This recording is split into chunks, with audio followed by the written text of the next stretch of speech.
किसने सोचा था कि एक साधारण सा कागज का पंखा जैकल के हाथों में आते ही ब्रिटेन के राष्ट्रपति को मारने का सबसे बड़ा हथियार बन जाएगा। इस बार जैकल सिर्फ बंदूक और गोली ही नहीं बल्कि कागज का एक छोटा सा पंखा भी साथ लाया था। जैकल ने राष्ट्रपति के आने से पहले प्रैक्टिस के लिए एक गोली चलाई। गोली 50 सेंटीमीटर दूर गिरी, जो जैकल जैसे स्नाइपर के लिए बहुत खराब बात थी। उसने जल्दी से अपने मन को शांत किया और दोबारा गोली चलाई। इस बार निशाना सही लगा और गोली राष्ट्रपति को चीरते हुए निकल गई। वह वहीं ढेर हो गया। तभी जैकल ने धीरे धीरे बंदूक खोली, उसे सूटकेस में रखा और कमरे में बिस्तर के नीचे बम लगा दिया। फिर बाहर निकलते समय उसने फायर अलार्म बजा दिया ताकि पुलिस वहां पहुंचे। पार्किंग में पहुंचकर उसने सूटकेस निकाला और दूसरी ऑडी कार में रख दिया। इसके बाद वह पहले से तैयार कार में सवार होकर तेजी से भाग गया। इस तरह वह चुपके से गायब हो गया। जब पुलिस उस बिल्डिंग में पहुंची तो खतरनाक ब्लास्ट हो गया और सारे सबूत भी उसी के साथ नष्ट हो गए। गैरेज की कार भी ब्लास्ट हो गई थी ताकि कोई निशान न बचे। यही एक टॉप स्नाइपर का तरीका था। लेकिन राष्ट्रपति की हत्या के बाद भागना इतना आसान नहीं था। जैकल ने पुलिस के शक से बचने के लिए शतरंज के खिलाड़ी का रूप ले लिया और शतरंज का सेट भी खरीद लिया ताकि पुलिस का ध्यान भटक सके। दूसरी तरफ पुलिस ने राष्ट्रपति के हत्यारे को ढूंढने के लिए बॉर्डर्स पर सख्त जांच शुरू कर दी थी। जैकल जब वहां पहुंचा तो उसने शांत रहकर कहा कि वह एक शतरंज खिलाड़ी है और एक गेम देखने आया है। पुलिस ने उसकी पहचान जांचने के बाद उसे गाड़ी में रखे डिब्बे को दिखाने को कहा। यही तो जैकल चाहता था, ताकि पुलिस वालों को यकीन हो जाए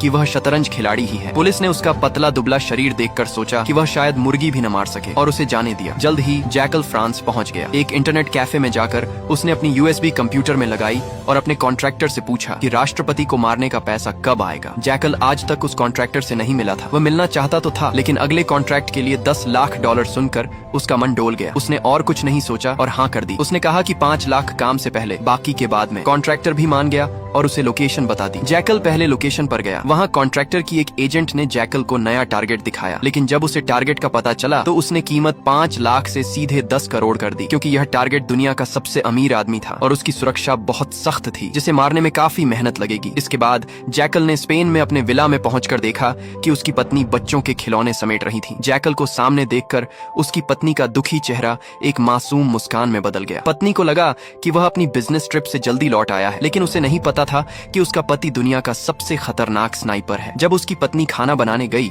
जैकल ने दरवाजा बंद किया और तिजोरी में अपनी बंदूक रख दी। फिर लैपटॉप पर कॉन्ट्रैक्टर से बात करने लगा। घर से निकलने के बाद उसे पता चला कि उसके स्पेन वाले विला में सब बदल गया है। उसकी पत्नी और ससुराल वालों ने उसका स्नाइपर वाला गुप्त कमरा ढूंढ लिया था, जहां कई देशों की करेंसी, नकली पासपोर्ट और एक पेशेवर मास्क रखा था। जैकल ये सब अपने फोन के सीसीटीवी में देख रहा था। उसकी पत्नी और ससुराल वाले हैरान थे। उसे डर था कि अगर उसके स्नाइपर वाले काम का पता उन लोगों को लगा तो उसकी पत्नी उसे छोड़ देगी। वह यही सोचते हुए गाड़ी चला रहा था कि अब वह अपनी पत्नी को कैसे समझाएगा। तभी उसका ध्यान भटका और उसकी कार एक ट्रक से टकरा गई। जैकल ने गाड़ी से उतरकर माफी मांगी और पैसे भी ऑफर की, लेकिन ट्रक ड्राइवर को सैल था, वह नहीं माना। जैकल उसे वहीं खत्म करने की सोच रहा था। तभी एक पुलिस की गाड़ी वहां से गुजरी। जैकल नहीं चाहता था कि पुलिस का ध्यान उसकी ओर जाए, लेकिन ड्राइवर ने पुलिस को बुला लिया। जैकल ने शांत रहकर नकली दस्तावेज दिखाए, लेकिन पुलिस को शक हुआ क्योंकि राष्ट्रपति की मौत की आग अभी ठंडी नहीं हुई थी। पुलिस ने उसका सामान चेक किया और उसे वहाँ एक बंदूक दिख गई। अगले ही सेकंड जैकल ने पुलिस वाले को मार डाला। फिर उस ट्रक ड्राइवर का काम भी तमाम कर दिया। जैकल ने चुपके से बंदूक से अपने निशान मिटाए और उसे ड्राइवर और पुलिस के हाथ में रख दिया, ऐसा दिखाने के लिए कि दोनों आपस में लड़कर मर गए। फिर वह अपनी कार लेकर भाग गया। एक सुनसान पार्किंग में पहुंचकर उसने नंबर प्लेट हटाई और तेजाब छिड़क कर अपने निशान मिटा दिए। लेकिन उसकी असली मुश्किल थी अपनी पत्नी को मनाना। उसने पत्नी को होटल में बुलाया और फिर से झूठ बोल दिया कि वह बस एक कंपनी के लिए जासूस है और कुछ नहीं। जैकल ने अपने स्नाइपर होने की बात फिर से छुपा ली। फिर उसने कहा कि एक आखिरी काम के बाद वह इतना पैसा कमा लेगा कि यह सब जासूसी भी छोड़ देगा, फिर वे खुशहाल जिंदगी जी सकेंगे। लेकिन उसकी पत्नी को नहीं पता था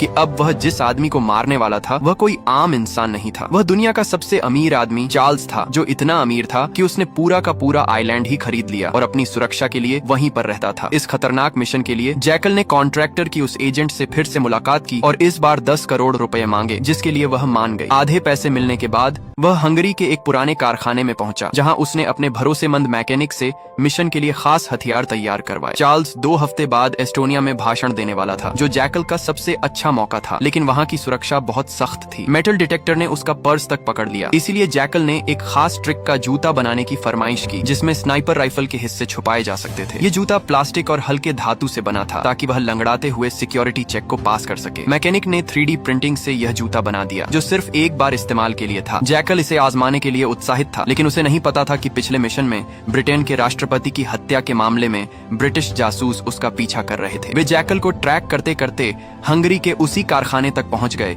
जहां जैकल बंदूक की टेस्टिंग कर रहा था, लेकिन किसी तरह वह वहां से भाग निकला। अब उसने एक खास तरह का सूट पहना जिसमें उसने अपनी स्नाइपर राइफल फिट की। उसका टारगेट अब चार्ल्स था, जो अपने उस आइलैंड पर रहता था जहां 2 किलोमीटर के दायरे में खड़ी सुरक्षा थी। वहां किसी को मारने का तो दूर, कोई वहां भटक भी नहीं सकता था। लेकिन हमारा जैकल एक टॉप का स्नाइपर था। उसने देखा कि चार्ल्स हर सुबह समुद्र में तैरने के लिए आता है। उसने एक नाव किराए पर ली और नाव के मालिक को मार डाला। फिर समुद्र में स्नाइपिंग की तैयारी शुरू कर दी। बंदूक, गोली, स्टैंड सब कुछ रेडी था, लेकिन समुद्र की लहरें इतनी भयंकर थीं कि निशाने को मुश्किल बना रही थीं। उसी रात जैकल ने एक खास बैलेंस मेंटेन करने वाला डिवाइस भी ढूंढ निकाला। अगले दिन बोट पर पहुंचकर उसने 4 गोलियां निकाली और पहली गोली से ही बिल्कुल सटीक निशाना लग गया। लेकिन तभी वहां एक ड्रोन आ गया। जैकल ने जल्दी से अपनी स्नाइपर को कपड़े से ढक दिया और मछली पकड़ने की एक्टिंग करने लगा। लेकिन सिक्योरिटी वालों को थोड़ा शक था तो उन्होंने चेक करने की सोची। दूसरी तरफ चार्ल्स अपनी कड़ी सुरक्षा के साथ तैरने के लिए बाहर निकल आया और समंदर की तरफ बढ़ने लगा। तभी जैकल ने अपनी स्नाइपर राइफल तैयार की, लेकिन पास से गुजर रही एक तेज नाव के भंबर से उसकी नाव हिल गई और मौका चूक गया। तब तक चार्ल्स समुद्र में उतर चुका था। दूसरी तरफ चार्ल्स की सिक्योरिटी टीम जैकल की तरफ बढ़ रही थी तो जैकल ने उसे बिना कुछ सोचे समझे मार डाला। अगले ही पल